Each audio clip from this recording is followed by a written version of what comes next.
In this film, in X-Men 2, when you shoot the first film, you have no concept of what it's going to look like because you're surrounded by, well, this won't be here at the time, but this is a green screen. Whatever you're seeing on the screen, it's actually green right now.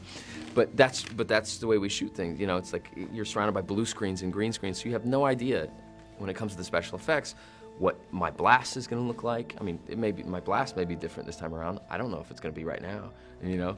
So it's exciting, you know, when I saw the first film, it was as if, you know, I didn't work on the movie. It was like everything's put together and the effects are in, and this type of movie, when principal photography is over, you've made about half of the movie. I don't often share my inner thoughts about the work that I've done on a film, but I do have to say that there was quite a bit of it in the first one that I was not particularly happy with. It was good workmanship work, and it looked pretty good in the film, and obviously it didn't hurt the box office. So I think it was successful, and we nearly got nominated for an Academy Award. So I think we did a pretty good job. But having lived with those shots, you really know what you want to do better. And I torture myself for years after I finish a film about all the things I could have done better. And X-Men's no exception. In the last film, we had about 520 shots or so. On this film, we're probably in the 700 to 800 category. And the first movie's effects were simpler and smaller. Our effects here are larger, much more ambitious technically, much more ambitious aesthetically.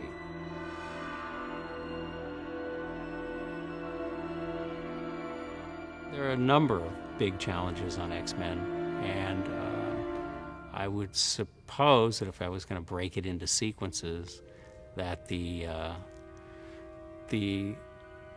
X-Jet flight and the dogfight that ensues is quite a challenge.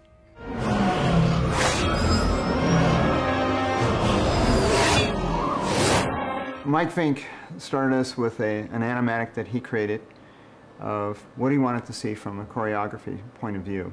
And we duplicated that, knowing that we had to build a system to go create tornadoes and sky and background. Everything in the shot is on the computer.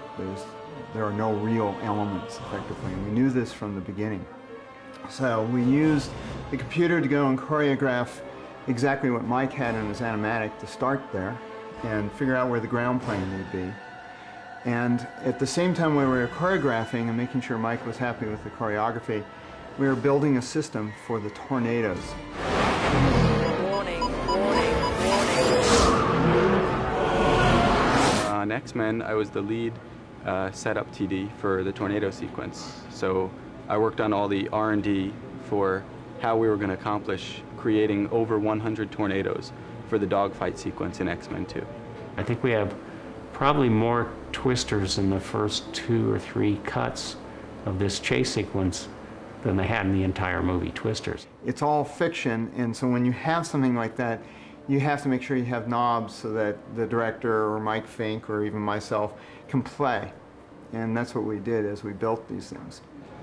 So what we're looking at now is a finished composited render from one of the shots in the tornado sequence, the dogfight sequence. This is the second shot that has tornadoes in it, and it was a particularly difficult shot. It has 9 tornadoes, and they're growing out of cloud decks. So what we have is 9 tornadoes that have all been created with volumetrics and particle systems. We also have a cloud deck which we had to merge into seamlessly. So this is the final composite of our image, but where we start is way back in animation. As the effects team, what we get is we get a file with a camera move along with tornadoes that have been created by our animation department. So we take this information and we go ahead and build a particle system around this, and then take that and put it through a volumetric render or jig to get the final results. What we did is we created a system that would really allow us to quickly build a tornado that would match the wireframe that came from animation. What we have is we have our tornado skin. From this, we extract a spline, or a line that runs right down the center. It's kind of like the backbone of the tornado. And on each one of those points of the backbone, there's a certain attribute that tells us how wide the tornado is at that point.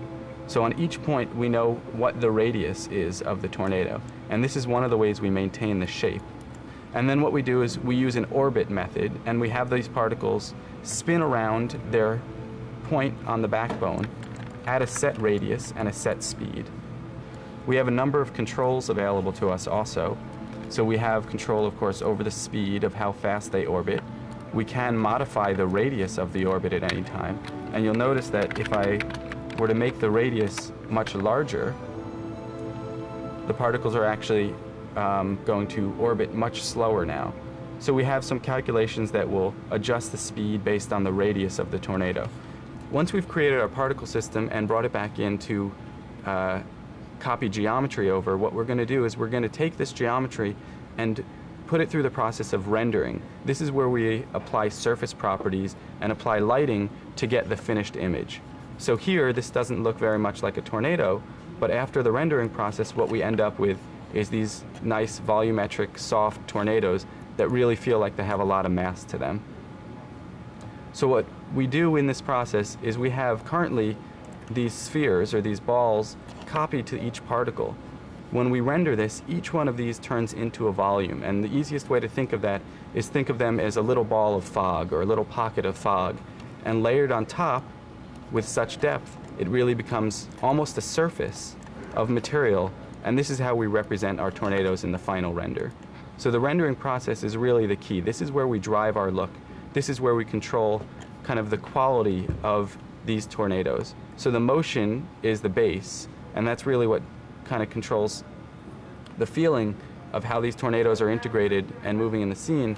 But the rendering process is what really allows us to tie these in and make them feel like they're in that scene with the jet, with the sky, and with the ground.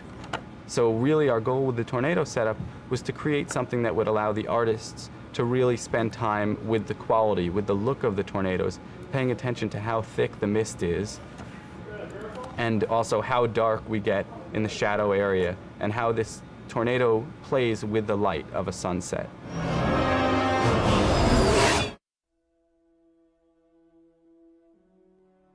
Nightcrawler, of course, has the ability to transport or teleport himself at will so that he can move from one spot to another whenever he wants, and he just leaves a little puff of smoke behind.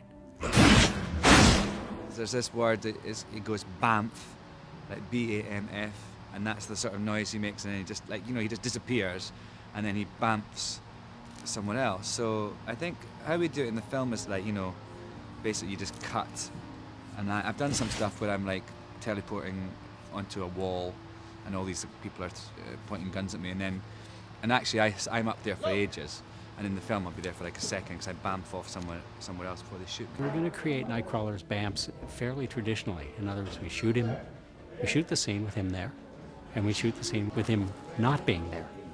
And then we take the two and we combine them with a little bit of digital manipulation, and then he reappears or disappears. All of that's being created digitally. We're not doing anything practically on the set. And the whole effect is a little bit like a thunderclap, because if he disappears from a scene, he would evacuate the space that he's in. The air would rush in to take up that space. And as it rushes in, the smoke he leaves behind would be disturbed and dispersed into the room. Initially, the art department generated a series of pictures. I think there were basically 5 to 6 frames in total, which was a hand-drawn animation. So this is the original BAMF artwork that was basically the starting point for what we tried to achieve in computer graphics. Really, it's about a 5 or 6 frame series of drawings followed by a very crude particle animation. So on the first frame, this is you know, the image of Nightcrawler with no processing. On the second frame, we start to see the smoke moving outward from him, his body kind of, you know, tearing away from itself. Then on the next frame, you know, that progresses slightly. Then on the next frame, you know, big change. We start to see the smoky guy in the center. You kind of still see his eyes right there, and starting to kind of collapse inward. And then even further, I mean, immediately he disappears, and by the 5th or 6th frame, he's this bunch of smoke that lingers. And that's the original BAMF. Most of our technology was actually based on based on fluid dynamics for a water simulator. We found that, you know, through our research that it gave a very nice quality and a very fluid quality to the smoke that was immediately recognizable as smoke, but also, you know, more dynamic than, let's say, a puff of smoke would be. It begins in, you know, a series of layers that represent, you know, first the blast outward of, you know, smoke from where his body was. We then take a series of elements anywhere between. The plastic prison is back. It is based on the same plastic prison we had before. It was built exactly the same as the last one. That is, Magneto's cell was built the same. But we've enlarged it now, and there's a security screening area. The ramp that we had in the last film with big plastic shroud around it, the tunnel, didn't open and close, but this one we've made to actually on camera open and close, so we don't have to do all of that in CG. We just do the wider shots in CG and leave the tighter shots to camera, which is wonderful. When we had Ian in the cell, we shot Ian doing virtually all of the action in the cell on that set, although we removed the first third of the cell because we were going to replicate it in CG. From this point out, we're reconstructing that on the computer so that it can be broken. Yeah, everything you see breaking and falling down is all CG and matched to the live action set. These sets of doors, this ring, all this glass that's breaking are done on the computer. It's very hard to do this on a set and to have somebody walk through it. It's also even hard just to have someone on a green screen and put them back into something like this. It's also hard to choreograph breaking things that easily. So Mike decided that he wanted to have control over it, and we proceeded to do it. When you break glass, it's actually a hard thing to do for us on the computer. It's a very natural event, and each of the pieces, you don't want to go and have an animator animate the multiple thousand pieces that are here individually. So what we do is we procedurally program again, and we say, gee, that's a piece of glass. I'm a piece of glass. I have boundaries, and as I fall, I'm going to have a little bit of rotational components put to it, and I'm going to hit things. And when I hit, I'm going to hit and rebound in a certain way, and it will fly off. And by the way, I'm also going to fall by the force of gravity, which is 32 feet per sec. And it's going to look really natural because I'm going to do all that stuff sort of like a physics simulation. And indeed, our broken glass is sort of a physics simulation as the glass falls down. We did define how the glass is going to break and define the patterns by using an artist. Nori painted us a picture of the glass fracture pattern. We didn't want to write a program for the glass fracture pattern and waste the time to do that, so we just hand drew it. So it's a combination approach here. For scenes like this, there's nothing that we can do with lasers or markers of any sort that's really going to help the actor. It's all in my eye and in Brian Singer's eye, so we watch Ian, for instance, perform, and I say to Brian, I think he's looking too low. I think the balls are higher than that. And then Brian says to Ian, can you raise your eye line just a little bit? And Ian looks up a little bit, and Brian looks at me, and I say, yeah, that's good. And then we go ahead and shoot the shot. And it's only because in my mind, I know where those balls are. And we can give actors eye lines for where we think things are. And sometimes we use lasers to give them a dot to follow if it has to move, or a light bulb. Sometimes it's just a marker on a stick. Sometimes it's just a tape dot on the wall. Yeah, we do things like that.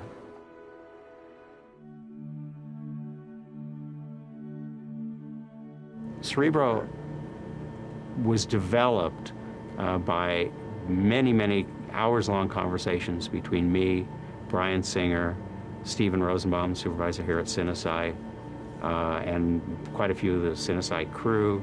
Lubo Christoph is an art director here, trying to come up with a conception of what Cerebro looks like when those walls fall away. How do the walls fall away? And then when they fall away, what do we see out there, and how do we see it? How does it turn on and off? And how far can we see? And what happens in between? Because we're seeing infinitely deep. How much depth can we build into the shots?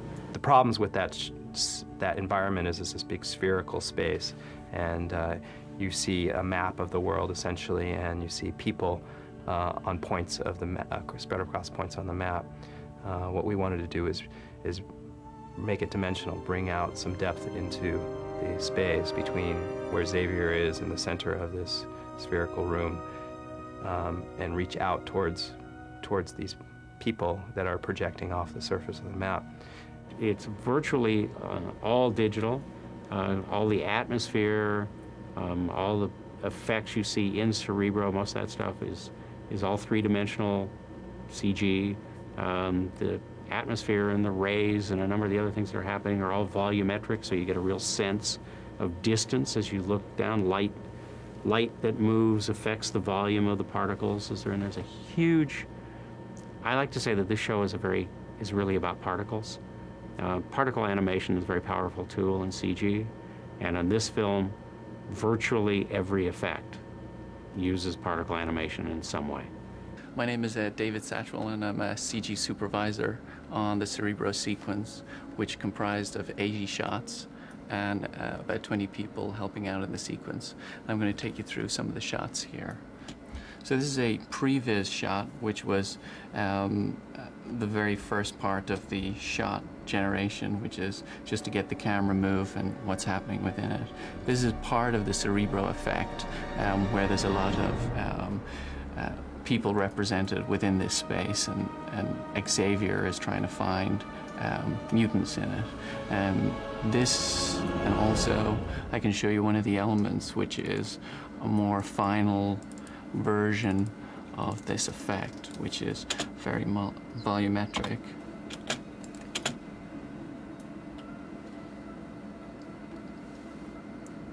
It's pretty cool.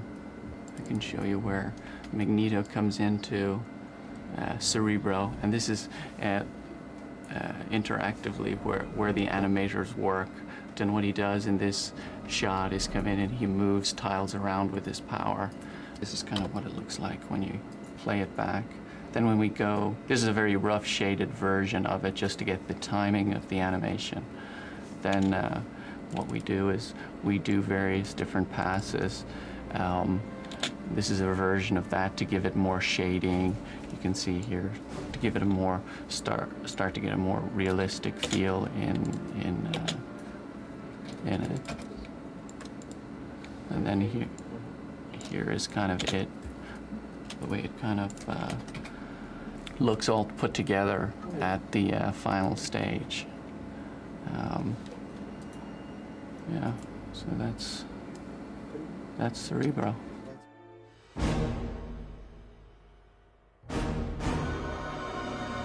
Then we have an entire sequence with a dam break, and a huge wall of water that comes crashing through the woods. And the miniature dam we're building is actually possibly even too small, but it was as large as we could build, to be perfectly honest. It's 24, 25 feet high and about 85 feet wide. This is a miniature dam, and miniature dams hold back water.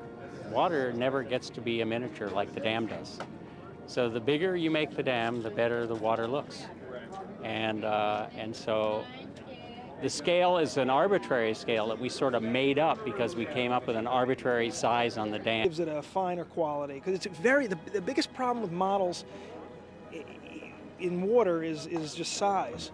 You almost need to build the model to actual scale, so there's all these tricks involved, and some of them are CGI and some of them are high pressure water that enable you to create the illusion that the water is the right size. Because you'll see, it's one of the most challenging things. I think we've come a long way since Superman, and they did a pretty good job. And we're trying to take it a step further. Starting to pump water up to the dam. I need somebody on the other side. Lock it up. Lock it up. Lock up the dam. Lock it up. All the water in here will be drained in about 3 minutes and put up into tanks, just in time for them to build up the pressure. And then the pressure will send it out. I'm just regurgitating what other people tell me. As you can see, we have we have a lot of water came out and a lot of the dam came apart, with the exception of the top part, which was meant to collapse. So either we'll run another we'll run another water cycle through and have that portion drop, or tomorrow we'll just rebuild the undersection and run it again. But it's all about pieces. So I think today will be good for the initial big break. Good though, it's pretty cool. A lot of water. It's a wonderful experience actually to do a sequel, even though many people say, oh, I'd never do sequels. But in fact, it gives you a chance to build on the things you've learned from the previous film. And what we always say is that when we finish a movie, we really know how to make that movie. But in this case, that's a benefit for us. It gives us a leg up.